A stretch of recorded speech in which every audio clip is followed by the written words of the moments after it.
오늘 우리는 노답 같은 때에 라는 제목으로 하나님의 말씀을 함께 살펴보려고 합니다. 혹시 노답이 뭔지 모르시는 분? 노답 난 처음 들어봤다. 노답. 네. 그래서 제가 그래서 참 걱정이 많았습니다. 이제 어제 저녁에 이제 말씀의 제목을 이제 보내드려야 되는데, 이 제목을 이제 막 해야 되는데, 노답이 자꾸 떠오르더라고요. 근데, 어른분들이 노답이라고 그러면은 아실까?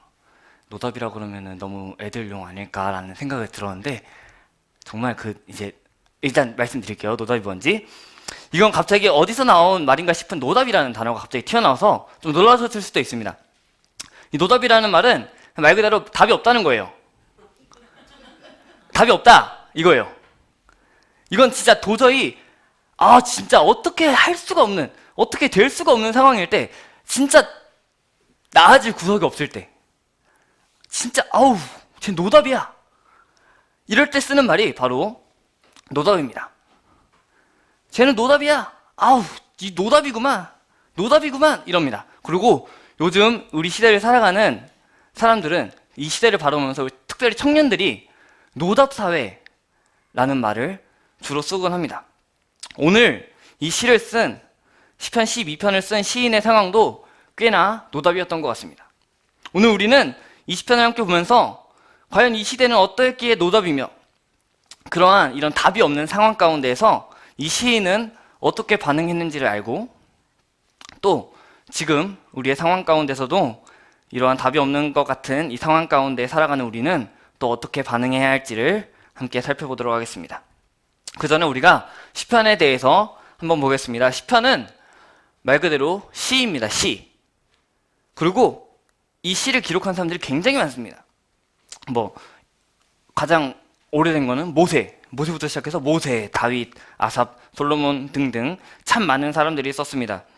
사람들이 다양하니까요, 그들이 각자 처한 상황도 참 다양할 겁니다.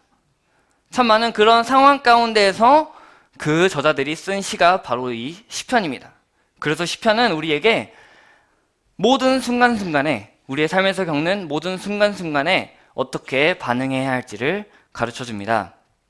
그래서 시인은요, 자기가 기분이 굉장히 좋을 때, 하나님께서 은혜를 많이 주셨을 때, 좋은 걸 막 주셨을 때 감사했고요, 자신의 죄가 밝혀져서 부끄러울 때 하나님께 회개하는 기도를 했고요, 원수들이 나를 공격해서 너무 걱정이 될 때 하나님께 이것들을 다 내려놓고 말하고, 싸우시는 하나님, 이기시는 하나님을 신뢰하는 고백을 했습니다. 또 그리고 나쁜 사람들이 성공하는 것 같아서, 나는 이렇게 못 살고 있는데 다른 악인들이 성공하는 것 같아서 억울할 때 하나님께 그대로 고백해버립니다.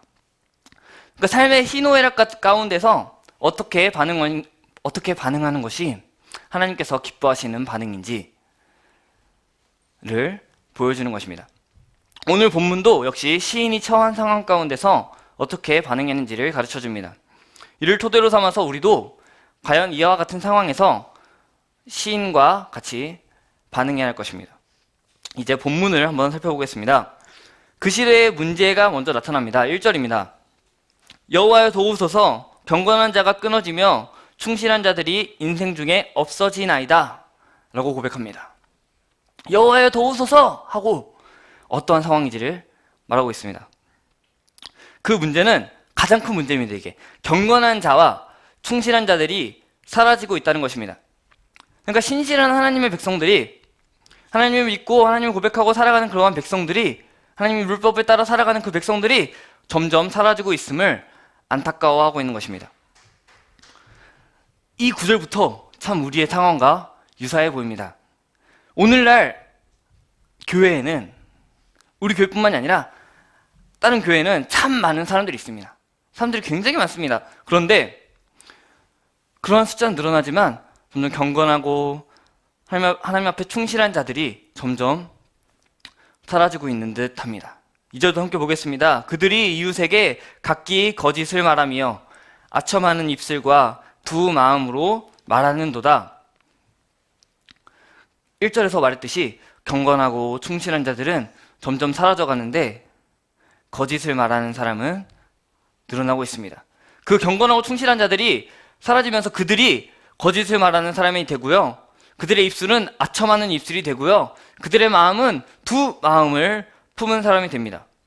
이들의 문제는 거짓을 말한다는 거고요. 또 아첨을 하는 것이고요. 또 두 마음을 품은 것입니다. 그때나 이게 3,000년 정도 전인데 그때나 지금이나 사람의 말이나 사람의 마음이 참 문제인 것 같습니다. 먼저는 거짓을 말했습니다. 이건 속이는 것이 아닙니다. 그들은 그냥 속이 빈말을 하는 겁니다. 속에는 아무것도 없으면서 텅 비었으면서 막 뭐 있는 척합니다. 허세를 부리는 겁니다. 이런 사람들을 가지고 방송에서는 이렇게 말합니다. 토크에 MSG를 친다. 네. 그러니까 말하는 거에 자꾸 뭔가 조미료를 더해가지고 뻥을 더하는 거예요. 그래서 되게 쬐깐한 건데 막 엄청 크게 말하는 거죠. 이렇게 점점 거짓을 말하는 사람들이 늘어납니다. 아무런 그런 진실한 모습이 진짜 하나도 보이지 않습니다. 그냥 막 뱉어놓는 말만 넘쳐날 뿐입니다.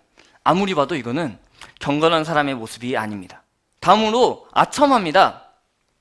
악하고 나쁜 동기를 품고 거짓을 말하는 겁니다. 내가 무언가를 얻어내기 위해서 남을 속이는 거예요. 남을 기분 좋게 속여가지고 내가 원하는 것을 얻어내는 거예요.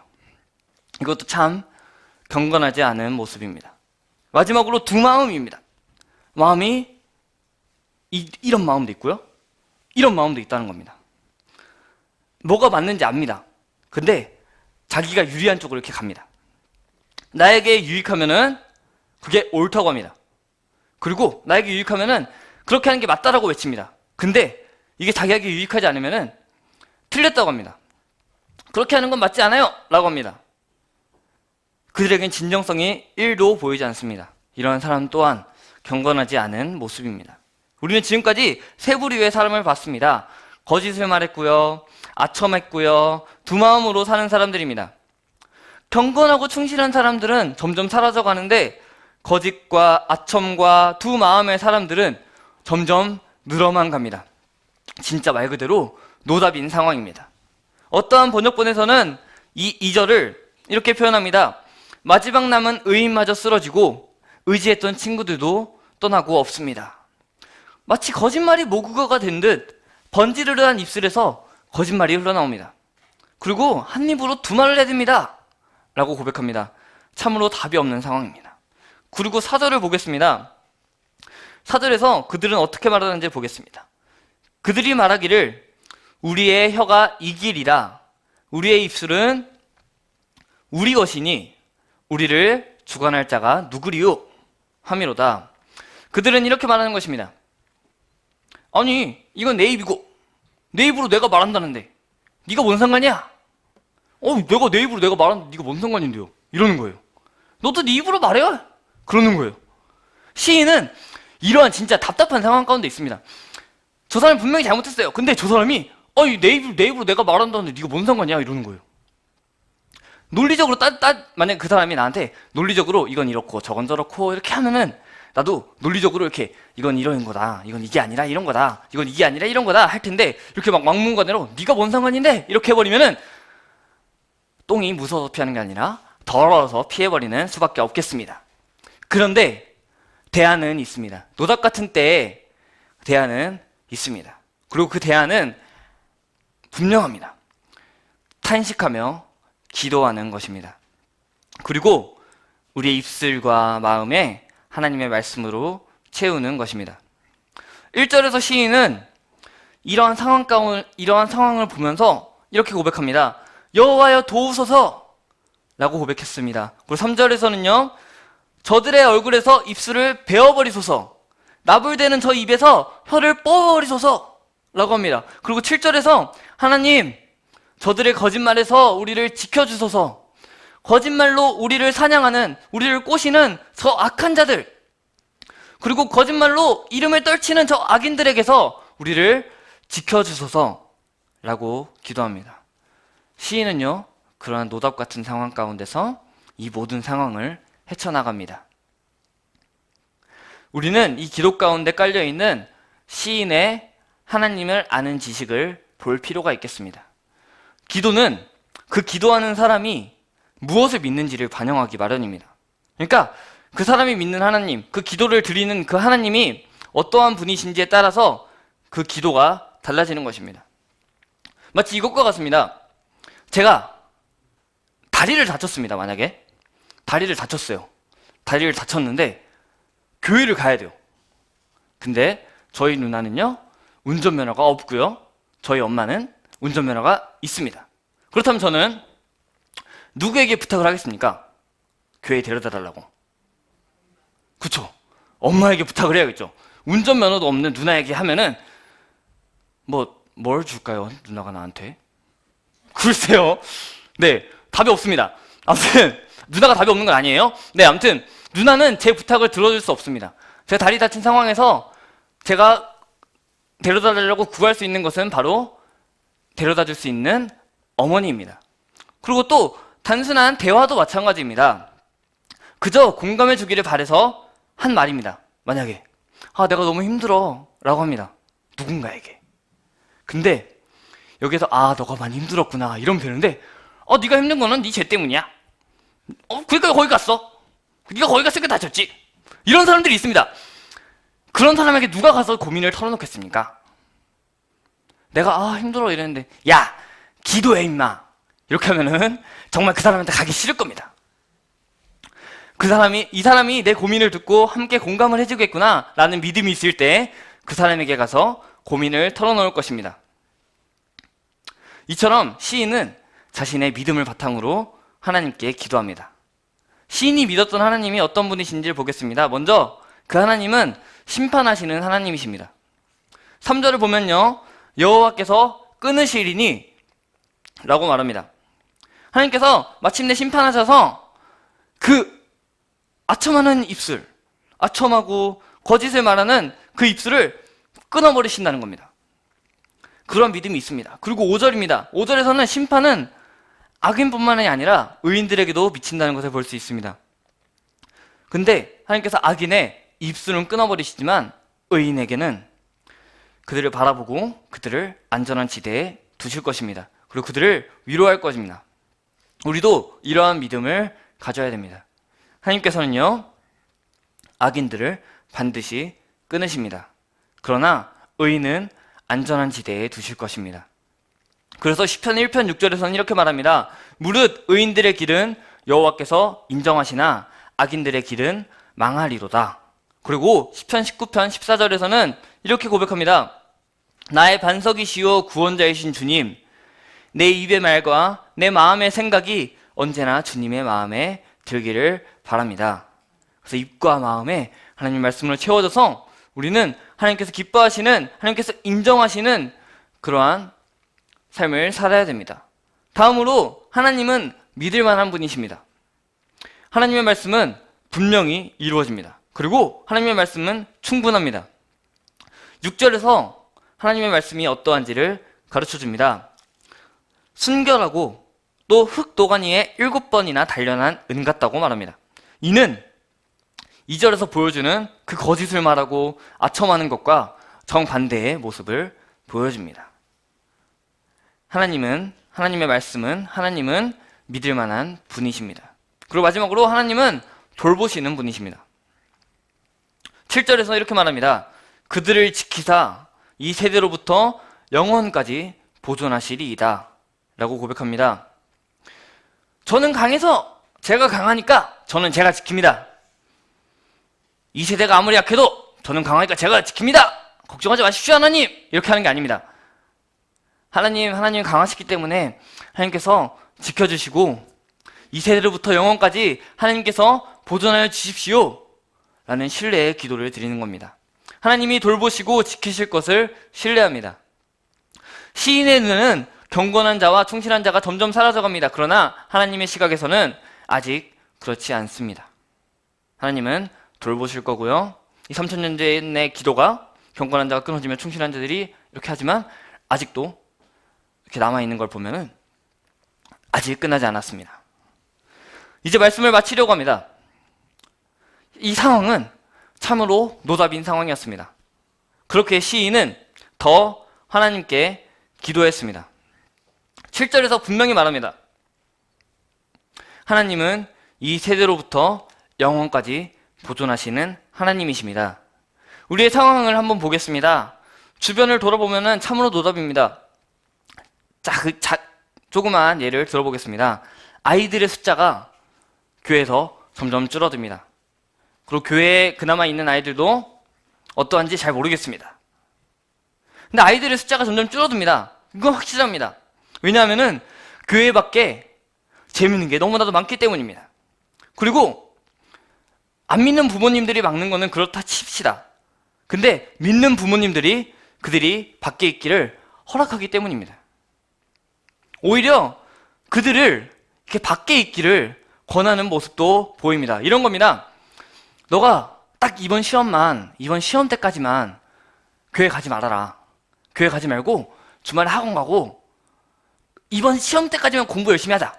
그리고 시험 끝나고 딱 교회 가라. 이런 사람들이 있습니다. 그리고 또 이런 분들도 계십니다. 너가 이제 고등학생이잖아. 고등학생이니까 딱 3년만 진짜 미친 듯이 공부하자. 3년만 미친 듯이 공부하고 대학 가면은 이제 네가 신앙생활 마음껏 하게 해주겠다. 이러한 상황 가운데 있습니다. 가장 가까운 부모님이, 가장 영향을 많이 받는 그 부모님이 이러면은 사실 어쩔 수 없습니다. 근데 부모님만 그러는 것도 아닙니다. 부모님이 이렇게 허락을 해주시면요, 주변의 친구들이 방해를 합니다. 신앙이 없는 친구들이 굉장히 많습니다. 그들은 하필이면 예배 시간에 PC방 갑니다. 아침부터 어떻게 그렇게 일찍 일어나서 PC방을 가는지 잘 모르겠습니다. 근데 걔네는요, 주중에 학교 가는 거 굉장히 힘들어하는데 주말에 PC방 가는 거 굉장히 잘합니다. 근데 PC방을 가면 자기만 가면 되는데 같이 가져갑니다. 그리고 그것뿐만이 아니라 같이 놀러 갑니다. 1박 2일로 해서 토요일, 주일로 껴서 놀러 갑니다. 그게 굉장히 유혹이 큽니다.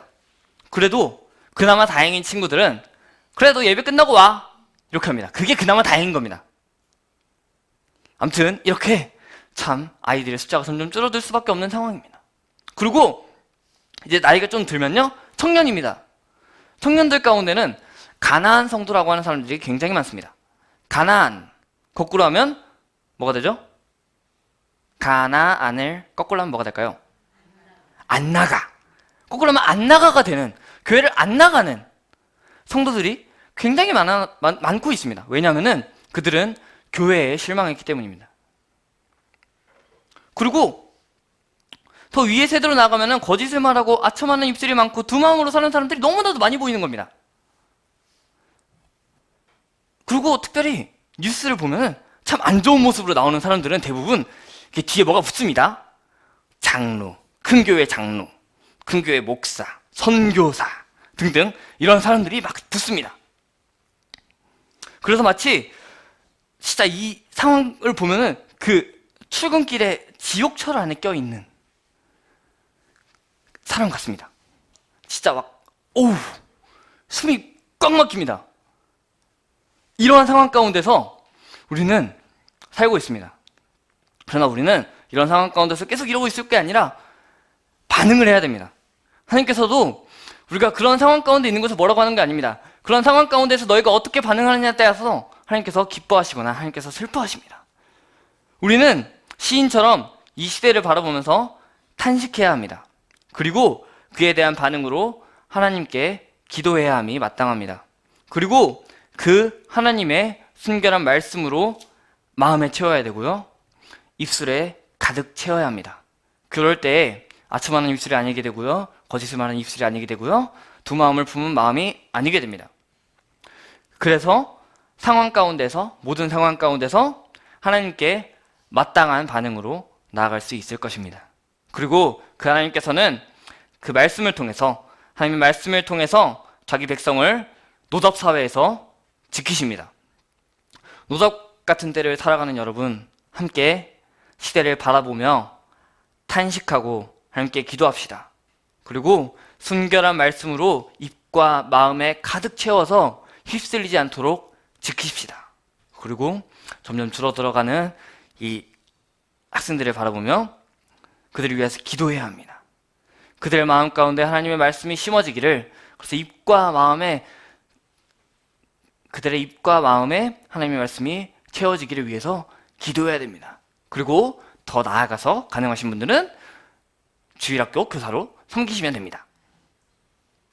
네, 이제 내년을 준비하는 가운데 있습니다. 내년을 준비하는 가운데서 아까도 이제 선생님들과 잠깐 얘기를 했는데 아이들이 점점 예배를 억지로 드리고 예배에 뭔가 감격이 없고 예배에 그냥 친구들 만나러 오고 이런 상황 가운데 있습니다. 그러나 그들을 살릴 수 있는 것은 여러분들의 기도와 여러분들의 헌신입니다. 그래서 여러분들이 참 많은 분들이 주변에 이렇게 하실 만한 분들 계시면 이렇게 격려해 주셔서 같이 섬기자, 같이 그들을 위해서 기도하고 같이 그들을 위해서 신앙을 독려하고 그렇게 나아가자라고 이렇게 했으면 좋겠습니다. 그렇게 해서 우리가 이 노답 사회에서 아직 답이 있다. 너희는 노답이라고 보지. 세상 사람들 너희는 이 시대가 노답같지. 그러나 답은 있다. 이 교회가 노답같지. 노답교회 같지. 그러나 답은 있다. 그리고 직접 그 답이 되어서 보여주는 여러분이 되시길 바랍니다. 그리고 그러한 우리 교회가 되길 바랍니다. 그래야 해서 하나님께서 기뻐하시고 우리는 행복한 그러한 교회가 되기를 소망합니다.